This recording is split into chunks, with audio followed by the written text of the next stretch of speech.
सबसे पहले मैं सभी दोस्तों को नमो बुद्धाय, जय भीम, जय भारत।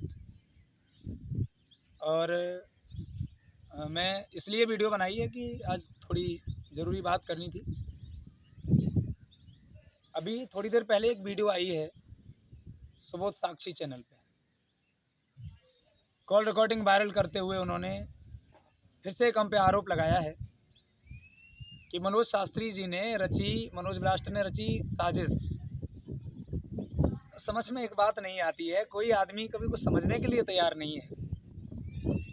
पहले भी एक बार इन्होंने यही किया। आदरणीय गुरुदेव मंजेश शास्त्री जी ने पहले हमको फ़ोन किया था कि मनोज ब्लास्टर, तुम्हारी तरफ से इस तरह की कोई भी बात नहीं होनी चाहिए, और जब दिग्गज की तरफ से होगी तो हम बात कर लेंगे। दिग्गज से बात हुई, दिग्गज ने कहा ठीक है, मेरी तरफ से कोई नहीं आएगी। मुझसे बात, मैंने तो वादा कर दिया नहीं आएगी। उस समय भी सुबोध साक्षी ने और चंदन दीवाना ने दोबारा शुरुआत कर दी। एक वीडियो पहले चंदन दीवाना के अपने चैनल पर डाल चुके हैं, वहाँ से दोबारा उन्होंने विवाद बढ़ाना शुरू कर दिया। और अब की बार सम्मानीय प्रवेश शास्त्री जी ने मुझे फ़ोन करके रोक दिया। ये कहा कि ब्लास्टर जी तुम कुछ नहीं बोलोगे। मैंने कहा ठीक है, नहीं बोलूँगा। उसके बाद फिर सुबोध साक्षी ने ही दोबारा, चंदन दीवाना ने, सुबोध साक्षी ने एक वीडियो बना के तैयार कर दिया, कॉल रिकॉर्डिंग। समझ में एक बात नहीं आती है, आदमी तुमसे बात कर रहा है, तुम उससे बात कर रहे हो, ये तुम्हारा पर्सनल मैटर है, और उस पर्सनल मैटर को पूरी पब्लिक को दिखा रहे हो। ऐसे तो सुबह से शाम तक आदमी फ़ोन करता है, एक दूसरे को फ़ोन करता है।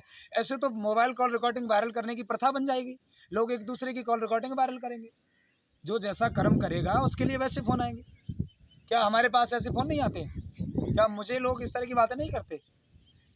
आज तक मुझे बता दीजिए, कम से कम 3 महीने हो गए इस तरह का विवाद चलते हुए।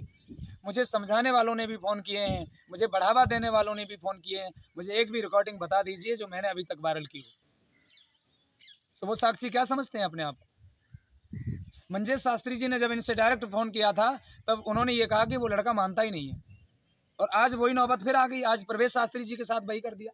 मैं कहता हूँ, मैं जब हर बात मानने के लिए तैयार हूँ और ये लोग नहीं मानते हैं, फिर आप इनका सपोर्ट क्यों करते हैं?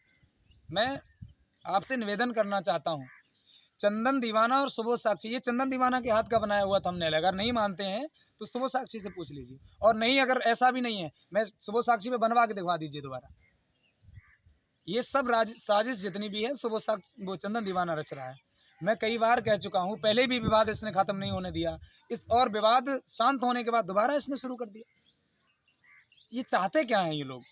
जब कोई बात ख़त्म हो गई, इसको अभी ये नहीं मालूम है कि जो ये साजिश रच रहा है अभी यादवों के साथ में, तो एक ऐसा मूर्ख व्यक्ति लोगों की समझ में आ गया है, तो एक ऐसा व्यक्ति इनको पल्ले पड़ गया है, गधा पे कभी भी चला के तुझे बिठा दिया जाता है।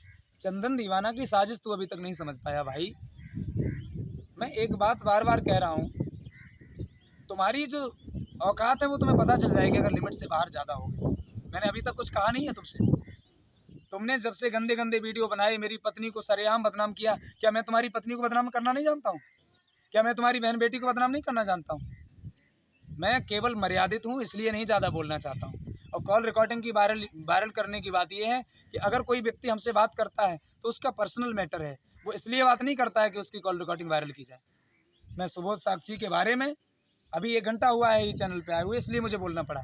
मैं आदरणीय मंजेश शास्त्री जी से भी निवेदन करता हूँ, मैं आदरणीय प्रवेश शास्त्री जी से भी निवेदन करता हूँ, और भी जितने ब्रजेश परिवार के लोग हैं, मैं सबसे निवेदन करना चाहता हूँ। ये दोनों लोग पूरे हमारे ब्रजेश परिवार के, ब्रजेश मंडल में आग लगाए हुए हैं, और इसकी हेडिंग देख लीजिए क्या डाली है, ब्रजेश परिवार में फूट डालने की कोशिश।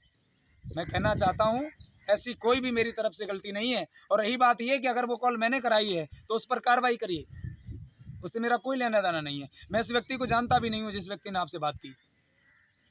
नंबर तो तुम्हारे फ़ोन पे आया ना, लोगों को कॉल रिकॉर्डिंग क्यों सुना रहे हो?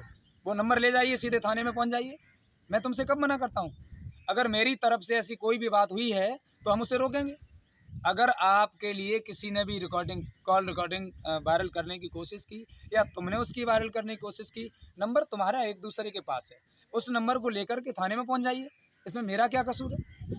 मनोज ब्लास्टर ने रची साजिश, हर समय मुझ पे आरोप लगाना बंद कर दीजिए। मैं इतना बेवकूफ़ नहीं हूँ जो मैं इस तरह की बात किसी दूसरे से करवाऊँगा। ये काम तो तुम्हें अच्छा लगता है। रिकॉर्डिंग वायरल करने का काम तुम्हारा है। मेरे चैनल पे अभी तक किसी की रिकॉर्डिंग वायरल नहीं हुई होगी। इसलिए मैं निवेदन करना चाहता हूँ, मैं ज़्यादा किसी से नहीं कहना चाहता हूँ, ब्रजेश परिवार से कहना चाहता हूँ कि जो हमारे गुरुदेव के परिवार के लोग हैं, वो इन लोगों की बातों में इस तरह से गुमराह नहीं हों, बार-बार ध्यान दें, बहुत दूर तक सोचें। एक बार ये मंजिल शास्त्री जी का अपमान कर चुके हैं, अब की बार हमारे भैया प्रवेश शास्त्री जी का भी अपमान है।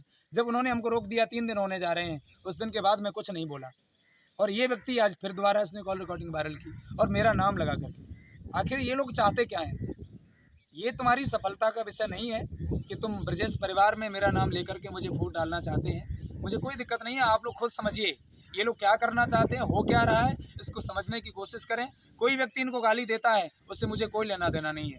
जो गाली देता है उस पर ये कार्रवाई करें, अगर ये जिसके साथ करते हैं उस पर वो कार्रवाई करें। इन्हीं बातों के साथ मैं विराम देना चाहता हूँ और सभी को नमो बुद्धाय, जय भीम, जय भारत और मैं वाणी को विराम देता हूँ। इसके बाद आप खुद समझिए जो सच है और झूठ क्या है।